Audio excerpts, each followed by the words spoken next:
Bonjour, c'est Il Pastore. Écoutons un passage de l'Évangile selon Jean, au chapitre 15, les 8 premiers versets, puis un petit commentaire. Moi, je suis le vrai cep, et mon Père est le vigneron. Tout sarment qui est en moi et qui ne porte pas de fruit, il le retranche, et tout sarment qui porte du fruit, il l'émonde afin qu'il porte encore plus de fruits. Déjà vous êtes émondés à cause de la parole que je vous ai annoncée. Demeurez en moi, comme moi en vous. De même que le sarment ne peut de lui-même porter du fruit, s'il ne demeure sur le cep, de même vous non plus, si vous ne demeurez en moi. Moi, je suis le cep, vous les sarments. Celui qui demeure en moi, comme moi en lui, porte beaucoup de fruits, car sans moi, vous ne pouvez rien faire. Si quelqu'un ne demeure pas en moi, il est jeté dehors comme le sarment, et il sèche, puis l'on ramasse les sarments, on les jette au feu et ils brûlent. Si vous demeurez en moi et que mes paroles demeurent en vous, demandez tout ce que vous voudrez, et cela vous sera accordé. Mon Père est glorifié en ceci, que vous portiez beaucoup de fruits, et vous serez mes disciples.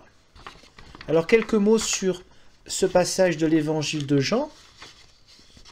Le thème de la vigne est bien sûr un thème important dans la Bible parce que c'est le contexte d'un travail et d'une économie assez fondamentale. C'est une source économique centrale pour la région. La vigne, c'est aussi la représentation, notamment chez le prophète Ésaïe, d'Israël lui-même, le peuple de Dieu, qui est appelé à porter du fruit. Alors, on peut aller faire un tour, vous pouvez faire ça chez vous, chez Ésaïe au chapitre 5, versets 1 à 7, donc cette vigne qui est Israël, et Jérémie chapitre 2, verset 21, entre autres, donc cette vigne qui doit porter du bon fruit. Jésus, véritable cep, car c'est en lui et par lui que Dieu veut que nous portions du fruit. Le vrai cep peut aussi faire référence au contexte du jeudi saint, le soir de l'annonce, l'ordre même de la Sainte Seine. Ce repas, qui n'est pas simplement une commémoration, mais une invitation à vivre dans la présence du Christ lorsque l'on prend le pain et la coupe. Marc chapitre 14, verset 25. Donc le cep peut renvoyer aussi à cela. Tout sarment qui est en moi et qui ne porte pas de fruit, il le retranche, et tout sarment qui porte du fruit, il l'émonde afin qu'il porte encore plus de fruits. Cette attente de la responsabilité des croyants, ceux qui sont au courant de cette parole de Dieu, c'est une attente importante, fondamentale de Dieu lui-même dans l'Ancien Testament. Psaume 1, verset 3, Ésaïe toujours au chapitre 5, verset 2. Porter du fruit, c'est donner du goût à la vie des autres. C'est aussi leur apporter quelque chose qui les enrichit. Déjà, vous êtes émondés à cause de la parole que je vous ai annoncée. Dans le cadre des disciples, être purifié, être émondé, rappelle cette communion si chère à l'évangéliste Jean, à l'auteur de cet évangile et à l'auteur des 3 lettres. Cette communion personnelle, voici que la parole de Jésus unit le disciple au Père. Cette parole est action divine dans la vie quotidienne par le disciple.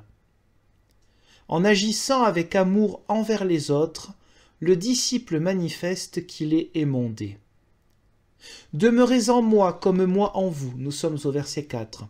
De même que le sarment ne peut de lui-même porter du fruit s'il ne demeure sur le cep, de même vous non plus si vous ne demeurez en moi. Alors l'expression de demeurer en Jésus-Christ, c'est au centre du message de Jean. On le trouve à plusieurs reprises. Par exemple dans sa première lettre. Vivre en communion personnelle avec Jésus-Christ permet l'accès au Père. Habiter dans la même maison que Jésus permet de porter du fruit comme lui.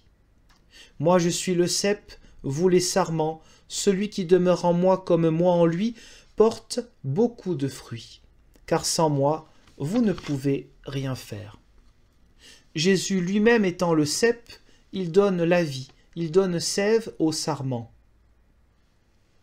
Nous voici encore dans une image d'un lien vital, fondamental, entre le Fils et les disciples, tout comme entre le Fils et le Père. Ce qui est vrai pour le disciple l'est bien sûr pour l'Église, car n'oublions jamais que Jean s'adresse aux chrétiens de son époque.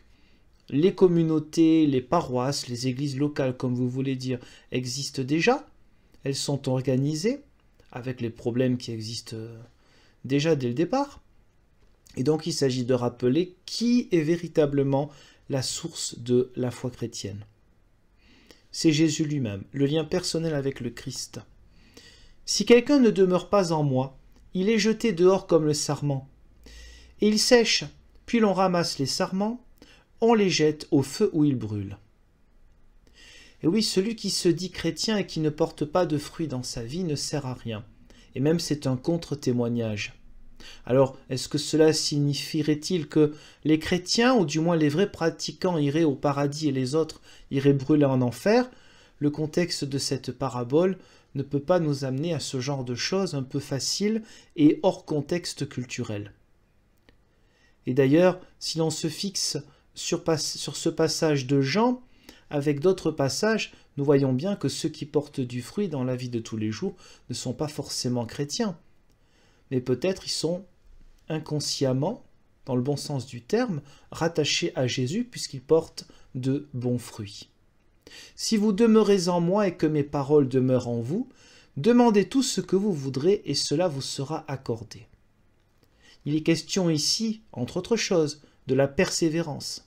Persévérance dans la prière, persévérance de l'Église, notamment en période de persécution, lorsque Jean a écrit cet évangile, pour vivre la parole du Christ. L'Église est fondée sur cette parole du Christ, sur sa personne. Sinon, ce n'est plus l'Église, c'est une religion parmi tant d'autres. Mon Père est glorifié en ceci, que vous portiez beaucoup de fruits et vous serez mes disciples. Cela nous rappelle, entre autres choses, l'évangile de Matthieu, chapitre 5, verset 16, où notre lumière doit briller.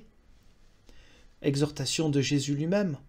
Oui, rendre grâce à Dieu, glorifier Dieu, ce n'est pas seulement ou simplement chanter Alléluia ou de beaux cantiques de louange, même si cela est aussi important, c'est vivre chaque jour, manifester chaque jour par nos actions pour les autres, eh bien, cette parole de Jésus, le comportement de Jésus, l'amour de Jésus pour l'humanité, c'est ainsi que l'on glorifie l'Éternel Dieu. L'Éternel Dieu est glorifié pas simplement dans des actes cultuels lors d'un culte le dimanche matin, mais dans notre vie quotidienne si nous portons du fruit. Porter du fruit, bien sûr, ce n'est pas dans un sens économique, c'est-à-dire où nous devrions être productifs avec des quotas, avec des marges, avec des taux obligatoires, avec tout un programme, toute une cible. Non, ça, c'est... On peut porter quelques fruits, d'autres un peu plus. Ce n'est pas le problème. Mais cela se voit, cela permet de témoigner concrètement, pas simplement par des mots, de la bonne nouvelle autour de nous. Je vous remercie.